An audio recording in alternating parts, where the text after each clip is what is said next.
Hello and welcome to the Keep Northern Ireland Beautiful podcast. In this edition, we're going to be talking to Steven Agnew from RenewableNI about renewable energy, funny enough. It is a big topic at the minute within Northern Ireland. There is currently a big consultation which has just happened with the Department for Economy, and of course, obviously with COP26 coming up as well. Renewables are very much at the focus of how we tackle the climate emergency. So Steven, you're very welcome to the Keep Northern Ireland Beautiful podcast.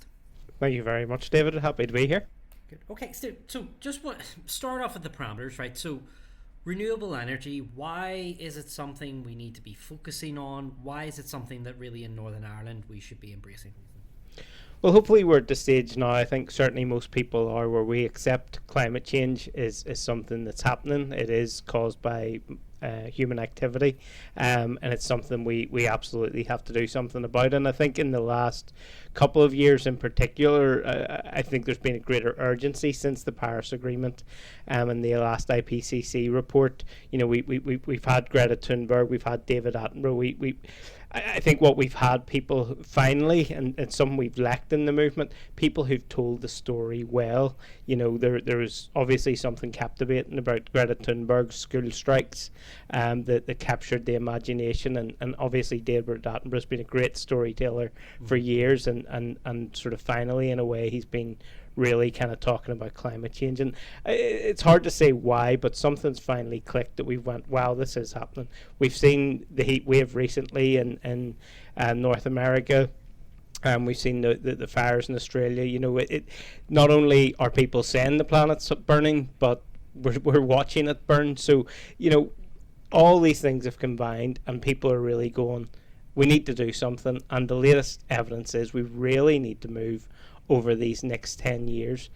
One of the big success stories in decarbonisation, so if we look at heat and transport, we're really only at the beginning of the journey of decarbonising those sectors. But the power sector, the electricity sector, we've got the technology, it's proven, it's shown to work. And in Northern Ireland, in 2020, we were at nearly 50% renewable electricity. We did RenewableNI did a report with a company called Baringa that showed in the past 20 years we've reduced power sector emissions by about 9 megatons, which is, I suppose, to put it in some perspective, it's like the equivalent if we just switched off all electricity for 2 years. That's what we would have saved. So we saved 2 years worth of carbon over the past 20 years. The bad news is we need to do more, and we need to do it faster, and that's really the message for the next kind of 10 years. Yeah. I mean, one of the things that really, in doing some prep for the podcast, one of the things that really jumped out at me was that 50% figure. I'm amazed. I would have thought we would have been a bit lower in terms of how we're doing. So where predominantly are those renewables coming from? What is it that Northern Ireland is? Because we often hear in the sector, well, Northern Ireland is one of the best places in the world for some of these things. So what are those sectors? So, I mean, 85% of our renewable generation is onshore wind.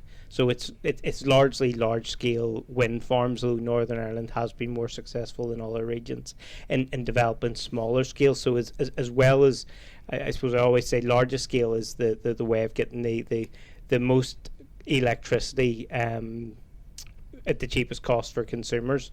But there's also a kind of twin I suppose policy goal of democratizing energy. So we used to have 3 power stations, we now have over 23,000 generators in Northern Ireland. So power is now becoming something. You have farmers, you have people at home, you know, with solar panels.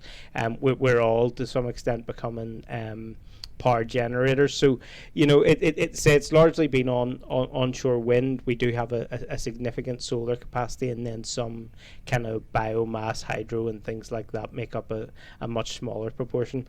And in terms of location, it's largely been across the north coast and the west, because that's where the highest wind speeds are. And you know, the upside for that is historically it's always been, former politicians from the West always crying out, we never get any investment. Well, the renewables have delivered that investment to the North and the West, and, really they will be the ones who maximise the benefits. They're also the host communities, so you know, and we know there is opposition to wind, of course, and there's no point me denying that. But you know, we would say as an area of the country that's been crying out for investment for decades, don't turn it away when it comes. Yeah, absolutely. And the other thing that really struck with me, I mean, was the amount of jobs that it creates as well. So I think there's more than 2,000.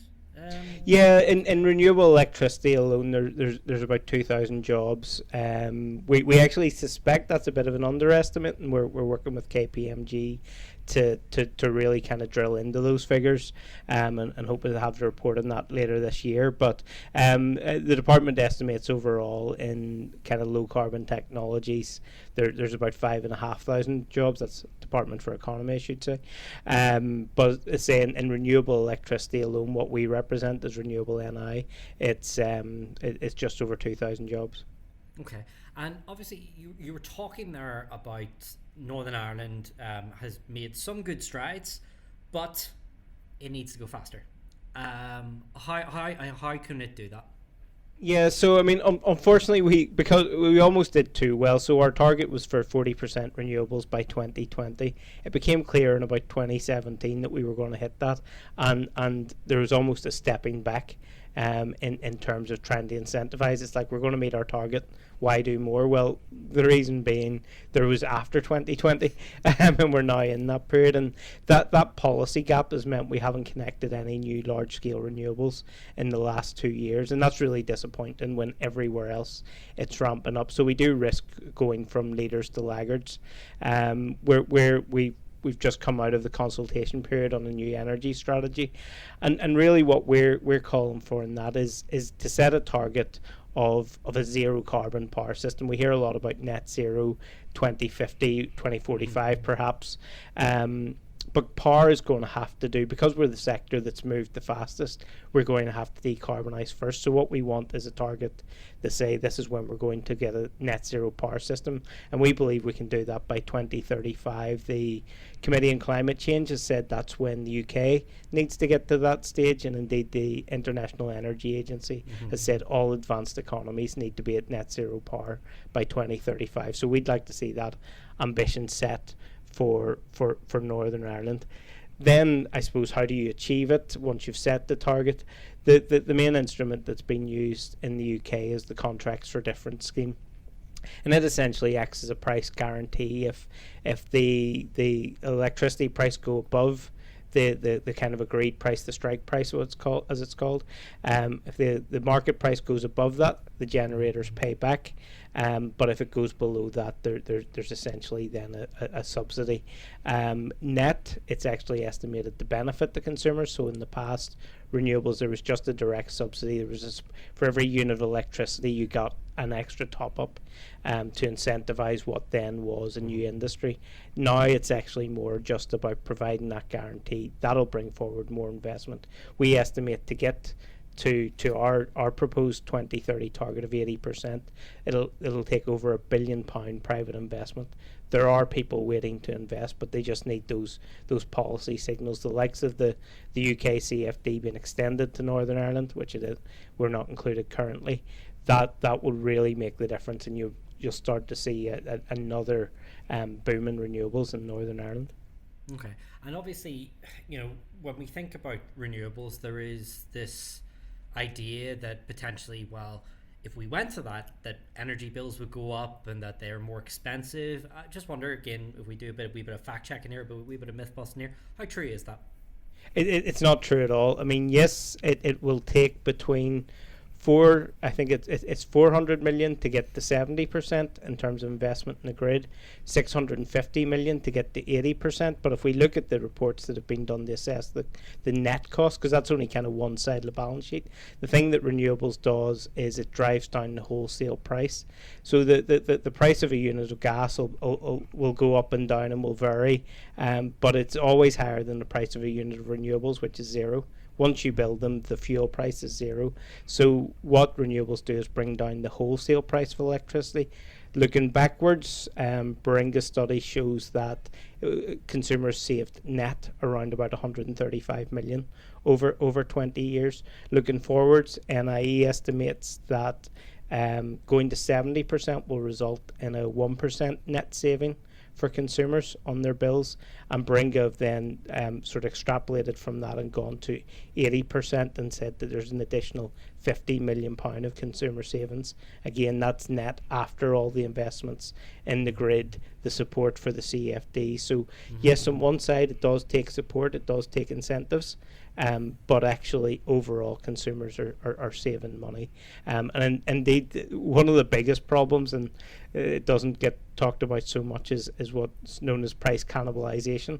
The more renewables you put on the system, the lower price, and therefore the less attractive it becomes to invest in renewables. So we could get to the point, we've already seen incidents of negative prices where actually generators having to effectively pay to have people use their electricity. That'll become more and more frequent as we get more and more renewables on the system. So the problem will become that renewables are too cheap, not that they're too expensive. So that's our future.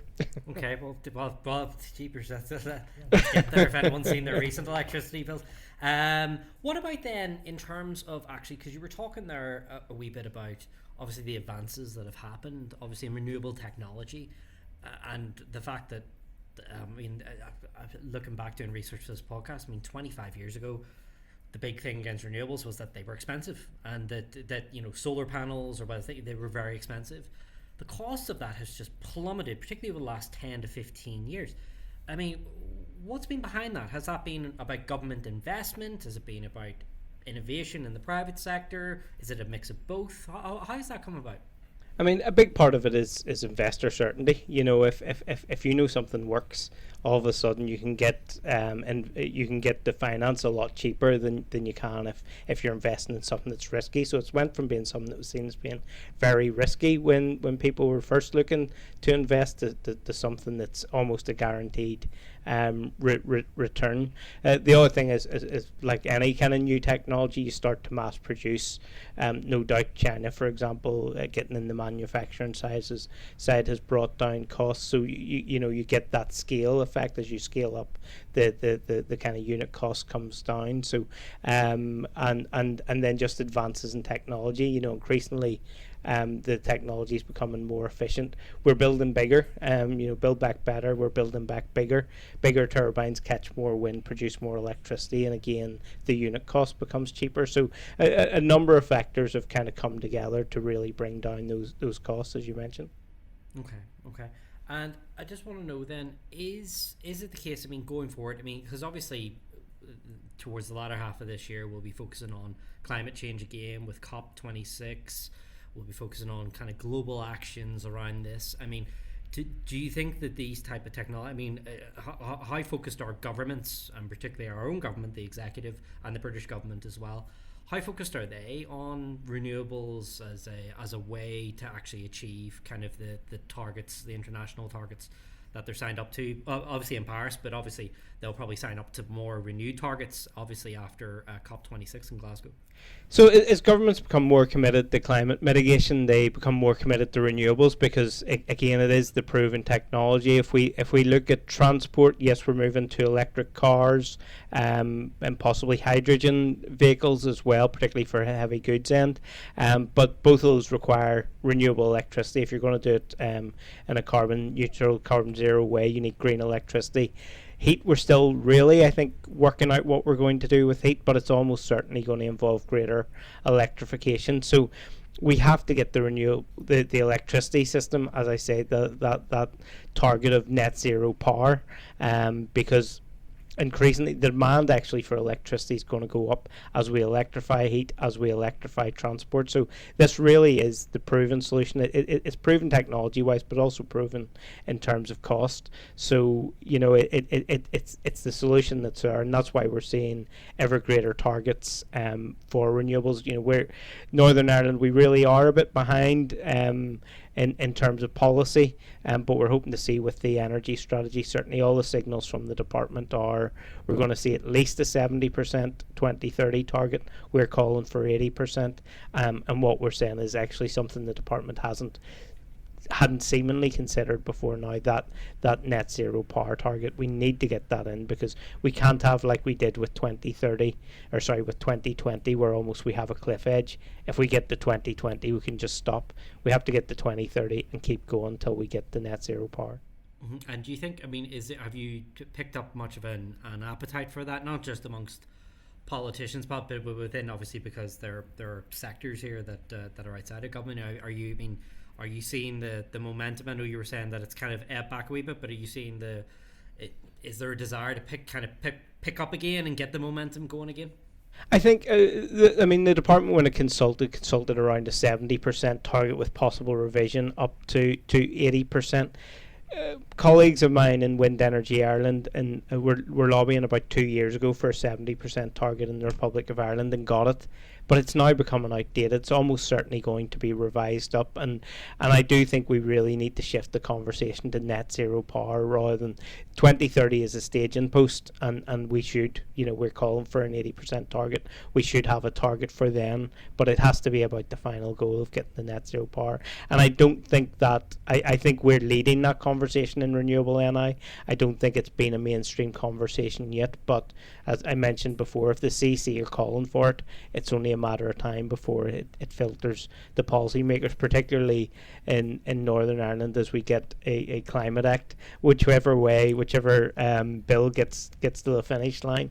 Once we start to set a climate target, things like net zero power will automatically flow from it. So I think we're leading the agenda on this. We will be publishing a report in September by Baringa that shows the steps how we get the net zero power, because we know how to get the 80%. It really is just more of the same.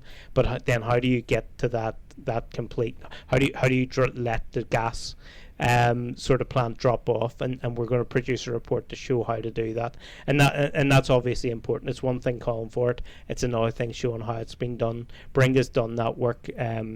They've shown the types of steps that are needed to go from 80% to a fully decarbonised power system, and I think hopefully when the department see the evidence, see the how as well as the what, that they'll see that that's a sensible target and one we need to put in place.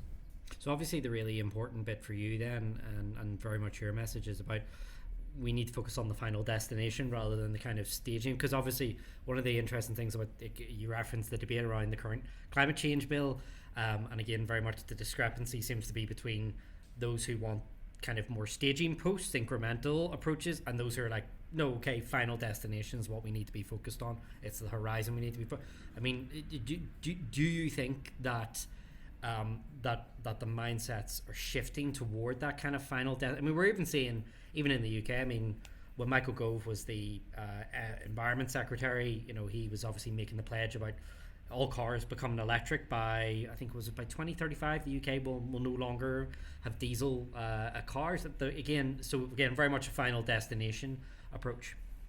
Yeah, you need both. So Mary produced a report from University College Cork called, I think it was 0 by 50, and showing what a net zero Ireland looked like, and they'd lovely wee graphs, hard to show and demonstrate in a podcast, but they showed that you can get the net zero 2050 either with urgent action now or actually with back ending it. And if you back end it, you produce twice as much carbon emissions as if you front end it. So how we get there is important. It is the end destination, but it's also it is important to have those staging posts as well. Really, look, I think I've thought this in the past, but I feel it now.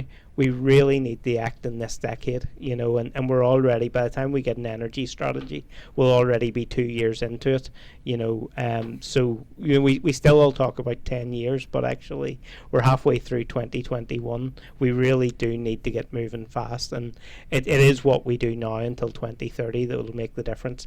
If we wait till 2030, I become really pessimistic. Yeah, and obviously, because that's going to be my final question to you about, climate scientists do say that this is the key decade, and this is really the time if we're going to right the ship.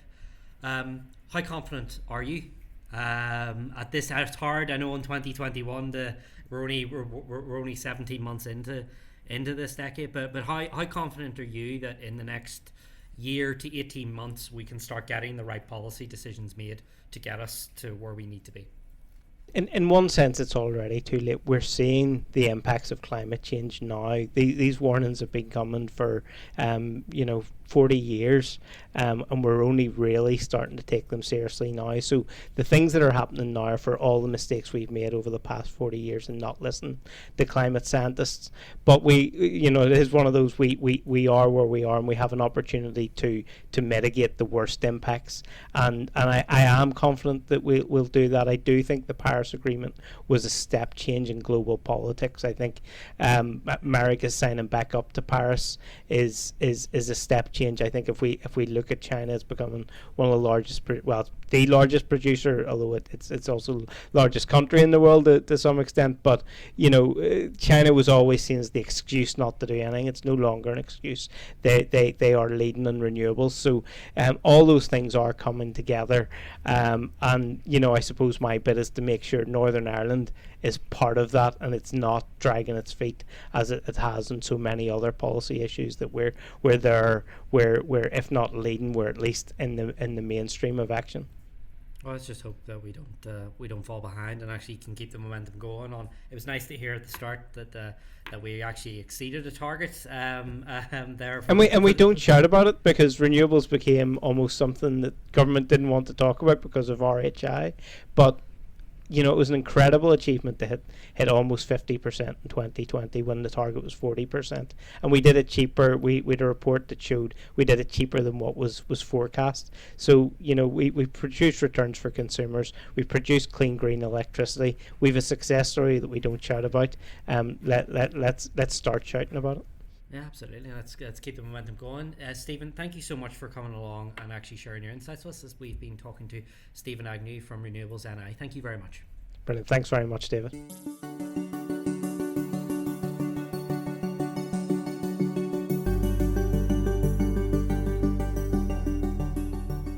Thank you for listening to the Keep Northern Ireland Beautiful podcast. Please make sure you hit the subscribe button so you can be reminded of future episodes.